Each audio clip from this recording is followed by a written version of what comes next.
Second thing, he says, love each other deeply. Look at verse 8.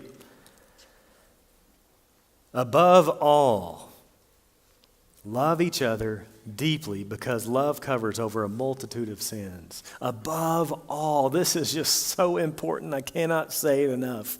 The Bible tells us again and again that love is to be the hallmark of the Christian. Love is defined as giving of self for the good of another. And again, Peter wants us to get it. He's got 5 short chapters. And notice what he said in chapter 1, verse 22.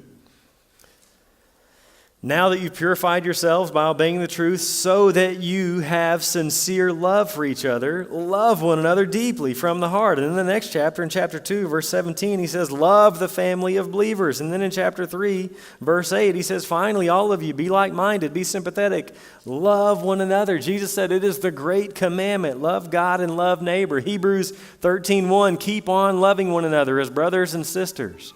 Romans 12:10, be devoted to one another in love. Galatians 5:6, the only thing that counts is faith, expressing itself through love. Galatians 5:13, serve one another humbly in love, for the entire law is fulfilled in keeping this one command, love your neighbor as yourself. Colossians 3:14, over all these virtues put on love, which binds them all together in perfect unity. Ephesians 5:2, live a life of love, just as Christ loved us. John 13:34, a new command I give you, love one another. As I've loved you, you must love one another. By this, all people will know that you're my disciples. On and on and on we can go. Peter says, above all, love one another deeply, earnestly, steadfastly pursue it. I wonder, does that characterize the way you posture yourselves with the fellow members of Southside Baptist Church?